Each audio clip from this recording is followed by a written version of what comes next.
Hey everyone, it's Carter King. If you're an educator, a leader, or just a parent who wants to teach kids about space, check out my newest book, Carter's Journey Through Space. It's available now on Amazon, Target, and bookstores everywhere. Come explore the universe with me.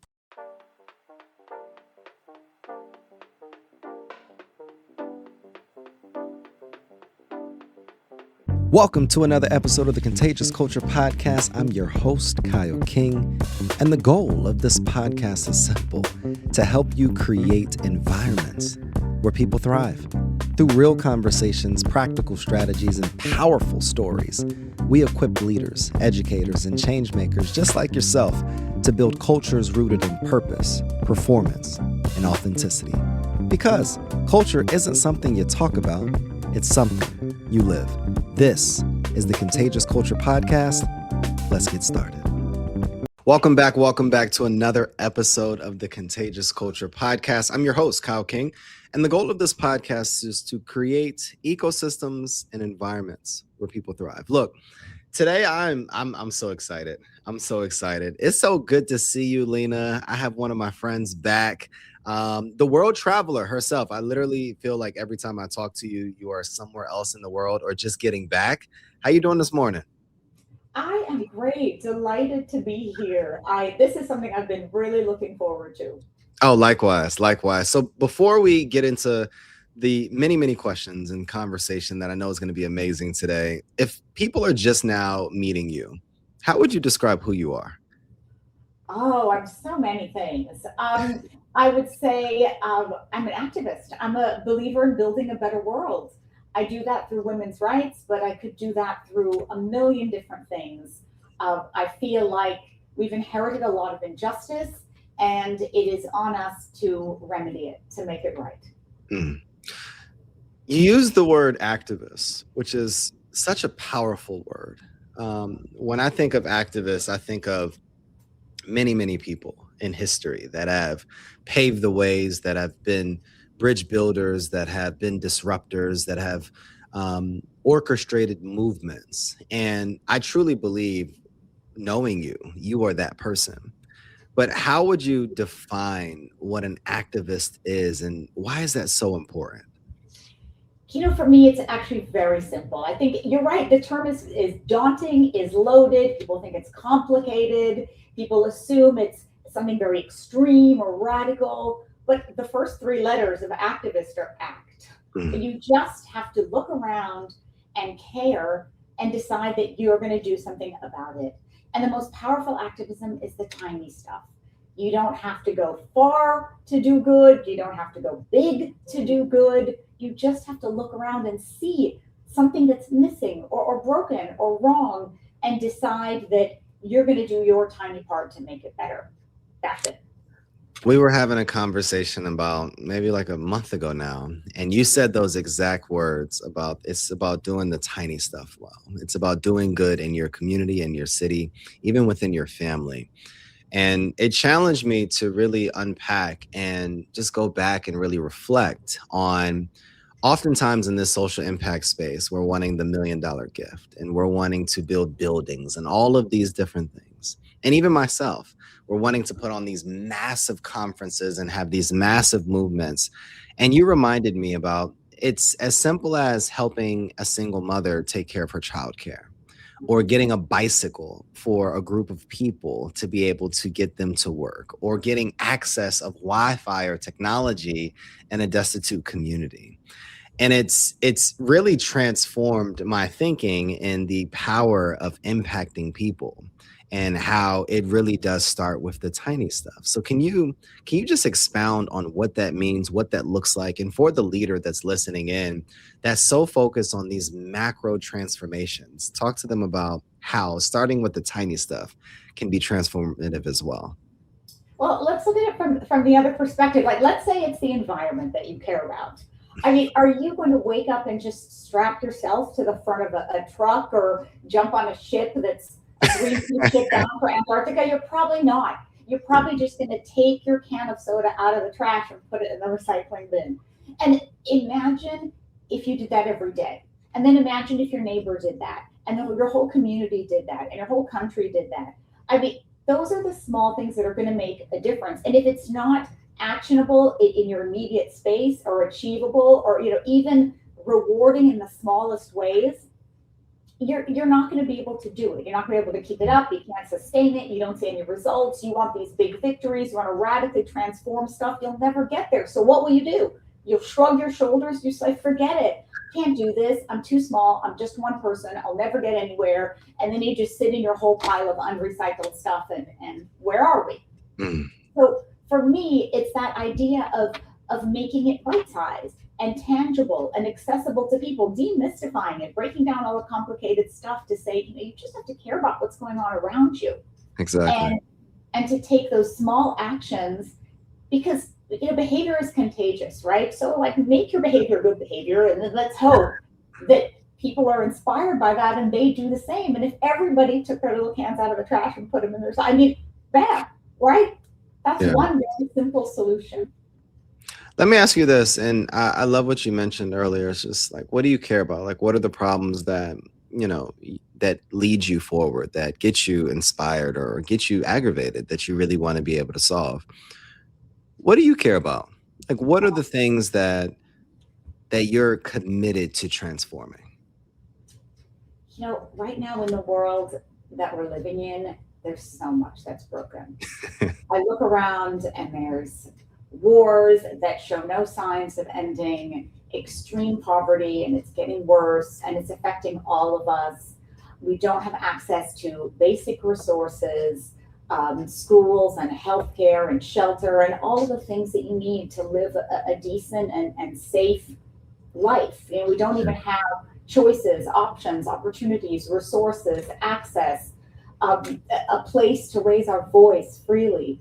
All of those things are, we're going backwards. Social indicators tell us this. This isn't me. Yeah. This is, these are facts. If you look at something like women's rights, where I tend to focus a lot of my energy, the gender gap is not getting any smaller. We need just 130 some years before we close that at the present pace, but we're also losing ground. Like, we're losing rights, we're losing freedom, we're losing up. So, what do we make of the world as it is? Like, even for somebody like me, who is a career activist or lifelong activist, well, it's very easy to just shrug my shoulders and say, this is just so overwhelming, so depressing. I want to stick my head in the sand like an ostrich and never deal with it.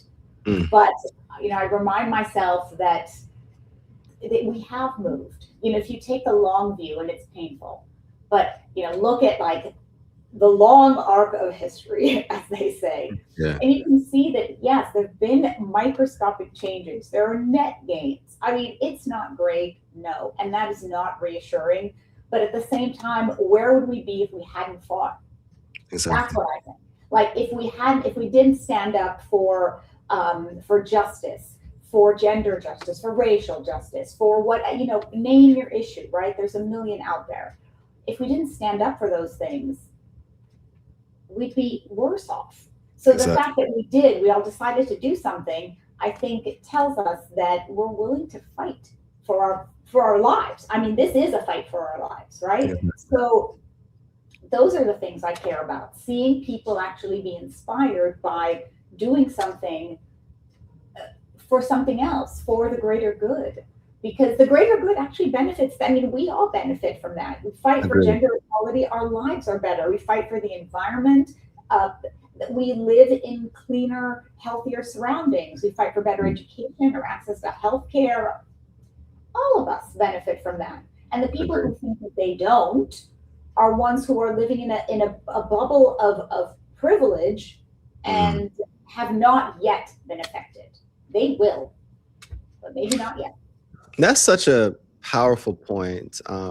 We did a learning lab series. So every other Friday here in Charlotte, we're doing a Friday morning fundraising series. So we're bringing a group of nonprofit leaders together, and we're talking about all things social impact. How do we be transformative in advancing our impact in our community? And in the introduction, what I wanted to do initially was, instead of just all of us introducing ourselves like, I'm the executive director of this, or I'm the chief philanthropy officer of this organization, we had them answer a question. And it was either, number one, what's a piece of advice that you've received that really changed your life? And number two, which way are you impacting people like right now in your community? And what you said earlier just really spoke to me, because it's like, what are you fighting for? And I would challenge everybody listening to ask that question. Like, what cause are you fighting for consistently? Because I do think, that we do sit in our privilege bubble. And it challenges even me to ask that same question internally, like, what am I fighting for? Are you really just fighting for growing this organization so that you could be able to do XYZ? Or are you really fighting to create access and pathways for other people? And it gets me back to your thought about gender equality. You've worked across many, many countries over the years. And, I'd love to know what's one of the single biggest misconceptions that leaders have about achieving gender equality? Ooh, at some point though, just to put a pin in this, I also want to answer my greatest advice that I got, because that one just went through my head. So let's go back to put a pin in that one. I got you. Misconceptions about gender equality. That first of all, it's too hard. It's impossible, irrelevant, complicated, sensitive, political, difficult. So it's easy to park it and dismiss it for those reasons. Or the opposite is, we've already achieved it. Like, ladies, what are you still arguing about? Your lives are great. So I find these two very different sort of perspectives. Like, inequality, what inequality? And the other side being like, we don't even know where to start, and we're not going to touch this. That's why in the spaces where I've worked over the exhausting decades, I find that gender equality, women's rights, that is the last thing to be funded, the least thing to be funded, the first thing to be defunded, unfunded, and never again refunded, if you will. It is just so easy for people to say, well, let's just take that money out of there and cancel that program. It is happening right now. We are living in that space. Like, look at what is happening in gigantic structures like the United Nations, consolidating women's rights organizations, programs, people. All of my friends and colleagues are being sacked effectively because this is no longer a priority, which would lead me to ask, well, good, if you think that we've all done our jobs so well that we've gotten there and you just don't need it. I mean, I would love to work myself out of a job. I'd love to do something else. I mean, I don't know. Maybe I could knit. Maybe I could do origami. Like, I'd love to do other things with my life. I don't even know what those things are, because we cannot stop now. So, I mean, the fact that these things are being, these programs are being killed, unplugged, what's that saying? It's just not a priority. And also, the other problem I have with this is that people think women's rights are a nice to have and not a must have. And I look at what's happened in this country with different administrations that treat women's rights like a light switch. You flick on, you flick off, and say, we're red, we're blue, we're stop, we're go, we're okay, yes, women's rights, no. That's not how rights work, actually. I mean, I think, America needs a lesson, a reminder that rights are not negotiable. It does not matter who is in power. Rights are rights that nobody gives or grants. We just get because we are human, and that is how it goes. So there is nobody who has any power on earth to on, off, yes, no, agree, disagree. You just do not. So that kind of, the fact that we're still fighting that very basic, exactly. As a woman, do I not exist in a human body and bleed the same? And why is that complicated? Why are we still arguing these things? No, I agree.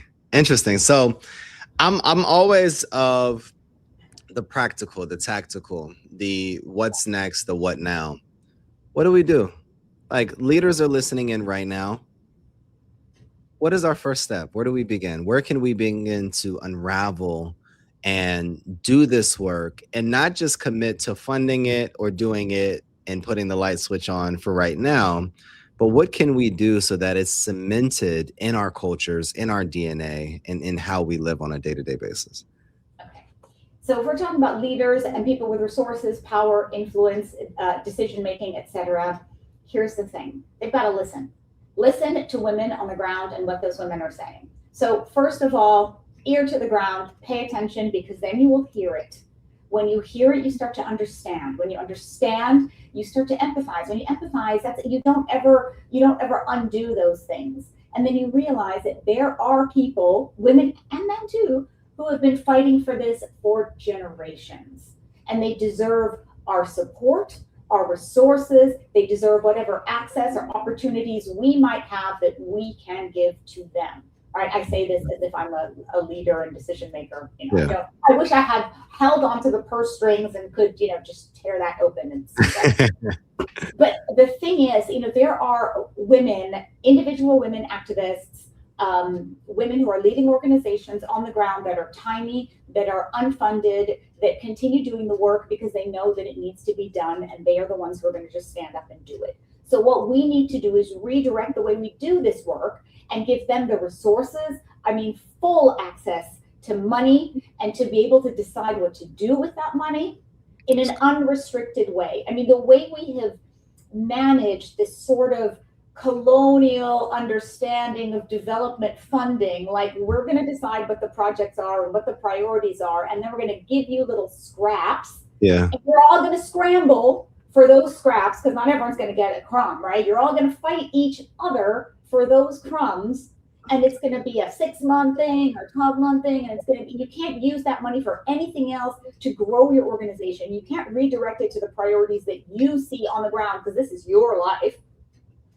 And that's how it tends to, and we repeat that. And that for me is a very unhealthy way to try and make change. It's not successful. And then we blame people for failing to execute, for failing to make change or move the needle or close the gender gap or whatever. But it's the way that we have confined them to these narrow spaces. But imagine if we were able to say, you know what? You know exactly what this is, your community and your life. Exactly. Take this money and do whatever you see fit with it. Make the change that you know far better than me because you've been there forever. You'll be there long after I'm gone. Mm. And they will make it right. You've got to just trust people because they have agency and they know what they're doing. What about on the other side? The leader similar to you that has the courage and the boldness to push this work, to build those bridges, and they're continuously met with barrier after barrier after barrier. What would be your word of encouragement to them to continue to keep their fire burning and stay encouraged to keep doing this work? I love that you asked me this because you basically just led me to what is my next book coming out in September.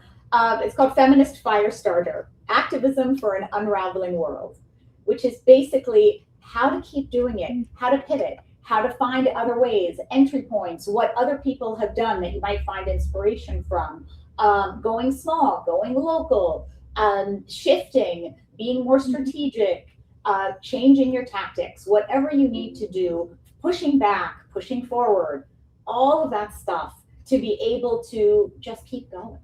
Even if it's smaller, even if it's harder, just keep going. What standing still effectively is moving backwards. The wave's coming. If you stand still, it's just going to push you down. It's going to go right over you, and there you go. That's not an answer. For me, what I say to people is, yes, there is opposition, and that opposition is scary, but that's not our greatest enemy. Our greatest enemy is apathy. Hey, it's Kyle. Sorry to interrupt your programming, but I got a quick culture check for you. How's your team's energy right now? I mean, literally, right now. Are people feeling inspired? Or are they just showing up? See, here's the truth. Culture doesn't change because we talk about it. It changes because we live it actively every single day. And that's what I help organizations do. Build contagious cultures that people actually want to be a part of. Through keynote talks, interactive trainings, and hands-on consulting, I help leaders transform the way their teams connect, perform, and grow. So if your culture needs a little bit of spark, let's light it up together.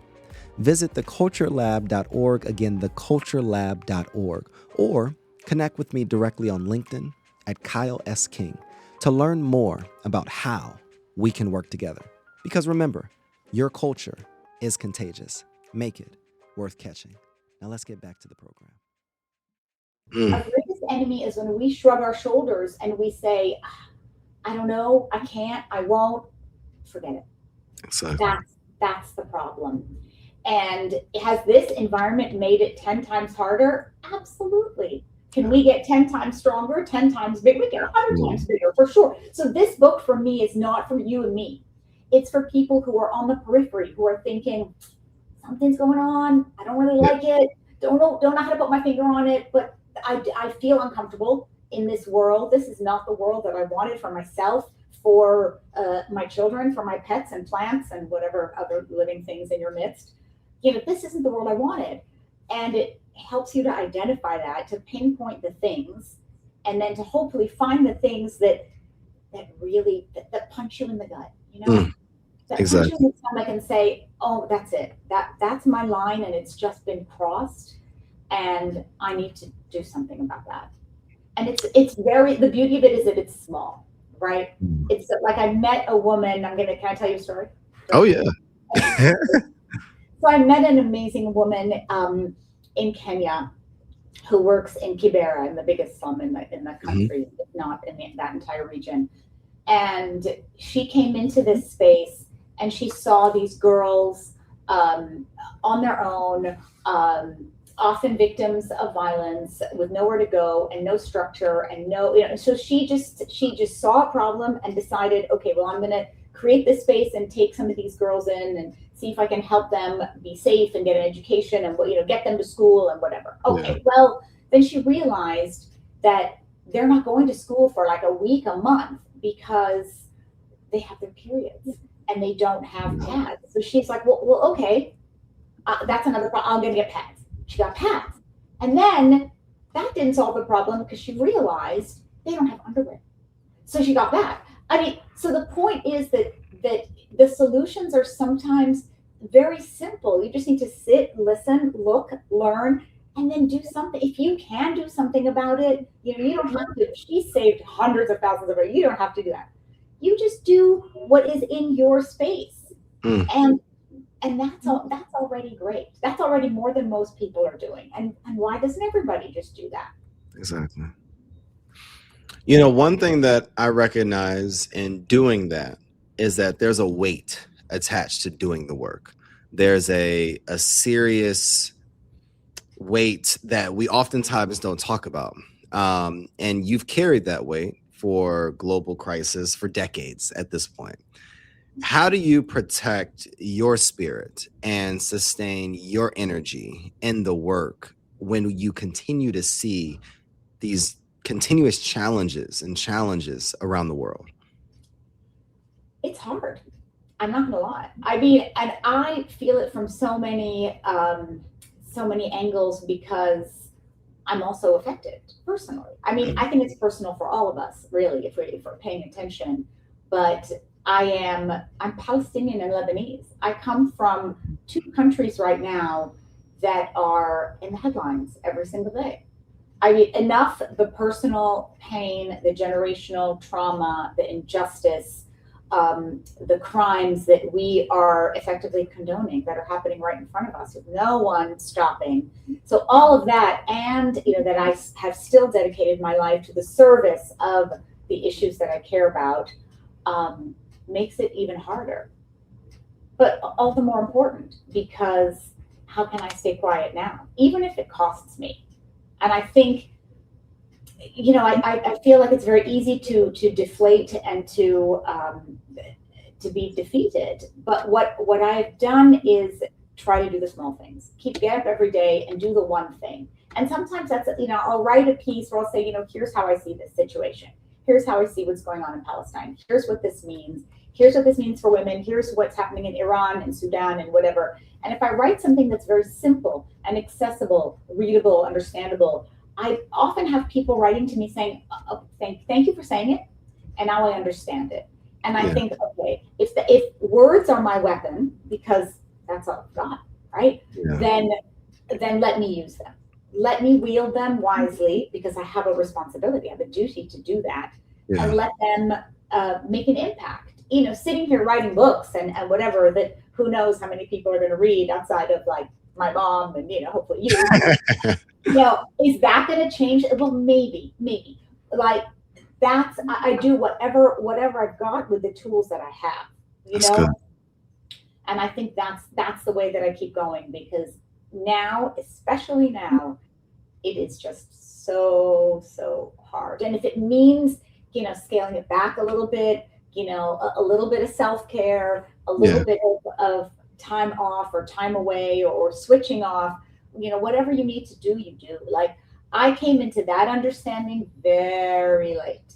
I came to this understanding of take care of yourself after decades of it, or it's in the small things. These are not learnings that landed in my lap the minute I started. I had absolutely no idea. I just bulldozed forward, and I was like, this has to work, and it is going to work in my lifetime, and I'm going to set myself on fire to make it work.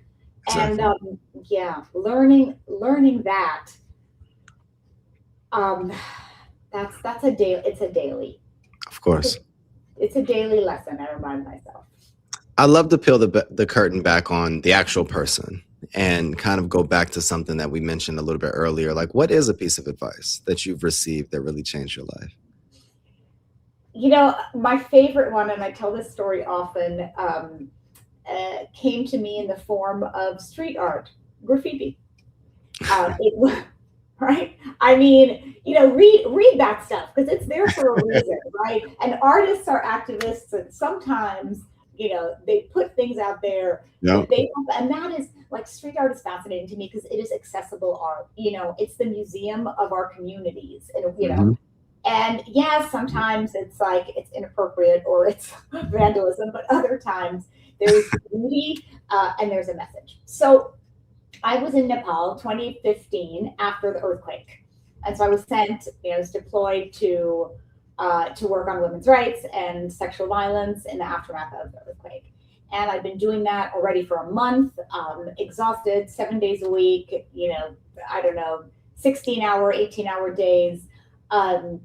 And very early one morning, it was just as the sun was coming up, it was probably 5 a.m. I was walking towards the office, walking through the streets of Kathmandu, and feeling particularly distraught, actually, unsatisfied, frustrated by what was going on, and the inability to make change and make gains, and not sure what to do, how much more I could do, what more could I give, what more could I say, what more could I fight.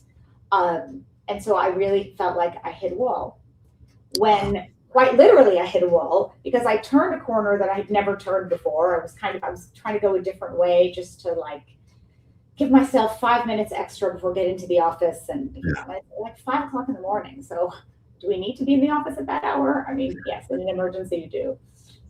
So I turned a different corner and I hit a dead end. And there in front of me was this big, freshly painted street art that said, "Start where you stand." And I stood there and I looked at it, and I was like, oh, all right. I mean, I get that. I think I get that. Took a picture of it, kept it, took a mental picture of it as well, swallowed it, put it in my belly, where that stuff goes, and went on with my day. And I was like, start where you stand. What does that mean?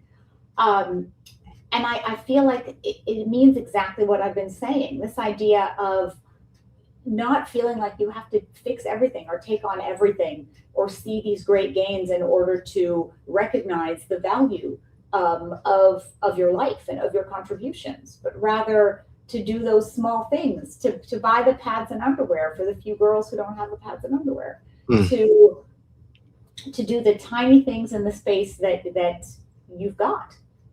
So that's what I say very often. Start where you stand. Start where you stand. I want everybody listening to start where you stand. There's so much power in that one statement. And I think a lot of times we have these big, hairy, audacious goals, and we're having these massive visions and all of these different things. And we're secretly hiding the very impact that we can make where we currently stand. Lina, I have one question and one sentence that I'd love for you to finish. The world would be different for women if we what?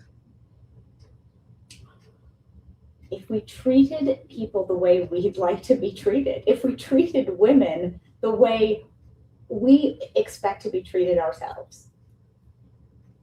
It is very simple. Everybody knows what is right and wrong. People who say they don't understand the lines of harassment or don't understand the boundary or don't know how to deal with, Me Too. Yes, you do. Would you want someone to say that to you? Would you want someone to do you want someone to touch your butt in the elevator? I mean, it is very simple. It is about decency. It is about dignity. It is about respect. It is not complicated. That's it. It is about our core values as humans that are now fundamentally compromised. But if you think about it, you don't need a mom, a sister, a daughter, whatever, to come to this great realization about how women are supposed to be treated. You don't need those things. You just need to, it's empathy. You just need to understand, would I accept this if it was me? Would I accept that fear on the street or having to walk with my keys between my fingers ready to poke out somebody? Would I accept less pay? Would I accept that discrimination? Would I accept that I have to sell my body to gain a position? Would I accept those things? Would you? I mean, maybe there are people who would, but generally, whatever boundaries or self-respect you have for yourself, apply that to other people, and there you are. That's good. Lina, there's somebody listening in right now that is new to the podcast, is new to social impact, that has something inside of them, but there hasn't been a podcast or a mentor or an experience that they've had that really propelled them forward to wanting to go out there and start doing the work. Could you encourage that person? What would you say to that person that has so much inside of them, has a testimony, has a gift, but doesn't know where to begin? Oh, yeah, that's a great question too. I mean, first of all, we're living in overwhelming times. Other people might say it's always been like this. I disagree. I think we are in particularly overwhelming times, but all the more reason we need you. All the more reason to start. But make sure you know very clearly what is that one thing that you want to do. Who are you serving? What is the one injustice or inequality that pisses you off so much that you can't not do something? And start there with a very simple solution, right? Start with whatever you are able to do within your means in the moment. And if you're building that from a place of love and care for other people, it will grow. That's all you need to do. It's going to start very small and very simple, but you know it already. You feel it in your gut. You see that need. You know that there is something that you can do, or maybe you don't know what the thing is, but then you go back and listen, and then you ask, and then you speak to those people that you're concerned about, that you care about, and say, tell me. I mean, when I used to go into war zones or the aftermath of natural disaster, I would meet women, hundreds of women all the time, who are from all different walks of life, all different languages and cultures and countries and contexts. And I would always ask them the same question. I would say, do you feel safe? That for me was my greatest concern. If you don't feel safe, you're not free. And if you're not, you can't do anything. It doesn't matter what you give people. Safety first. Do you feel safe? And I know the answer. It's no. It's always no. And so they say no. And I say, what do you need to make you feel safe? And listen. And they will tell you. And if it is within my means to do it, I do. If I need to take that to more organizations, more people, I do it. I make sure that those voices come into the bigger spaces where decisions are being made and money is being allocated, because women said this is what they want. Yeah. That's it. That's it. And it is so easy to do that. I mean, we say we give voice to the voiceless or whatever. I hate that. No, everybody has a voice. We're just not listening. What they need is a microphone. And if you can do that for them, if you can be that bridge, if you can listen, if you can broadcast, if you can amplify, if you can take what they've said and take it to the places and spaces where you are and the power that you have, because you do have some, even if it's small, you have some, and make that matter, then already you've done a lot of things. I'm sold. I knew this would be such an amazing conversation. It's always so great to see you, talk to you. For people that don't know how to find you, like I know how to find you, can you tell them where to find you? How can we continue to support your initiatives as well online? Oh, I'm so excited. Okay, so my website and my company is called Better for Women. That's kind of an obvious one, and it's Better with the number 4 Women. So you can find me there. You can reach me, sign up, poke me. Please engage. If you have questions, if there's something you're thinking about, if you need guide, whatever. I mean, this is an evolving conversation, and we're all in this together. So absolutely, please connect with me. The book, Feminist Firestarter, is coming out in September, which you'll hear about, I'm sure, on my site. And I'm also working on a memoir because I want to bring myself and my life into the story and my interactions with these women that I had the pleasure to meet and the privilege to serve and to work with and to learn from. So that's going to come out maybe at the end of the year, maybe early next year. Working on it, but yeah, telling our own stories. I appreciate you so much. This conversation was amazing, and I'm so glad that we were able to have it. I remember again our first conversation that we had about a month ago or so. I was so fired up and just ready to just go beat down a wall. So now I'm gonna go start searching for graffiti so that it can really touch me in the way that it touched you. Thank you so very much for just again sharing your heart, sharing your wisdom, sharing your story. And sharing practical steps that we can actually take so that we can start doing this work where we stand. If you are a listener listening in, one of the questions that we always ask our listeners is, what type of culture are you spreading? The energy you bring is the culture you create. Go make yours worth catching. We will see you all next episode. Thanks for tuning in to the Contagious Culture Podcast. If this episode challenged or inspired you, hey, take a second to share it with someone who's building culture in their world. Make sure to like, subscribe, and leave a review. It helps more leaders, educators, and changemakers just like yourself join the movement. You can connect with me on LinkedIn or YouTube at Kyle S. King for more tips, tools, and methodologies to be able to help you create this ecosystem of absolute excellence. Until next time, lead boldly, live intentionally, and remember, your culture is contagious. Make it worth catching.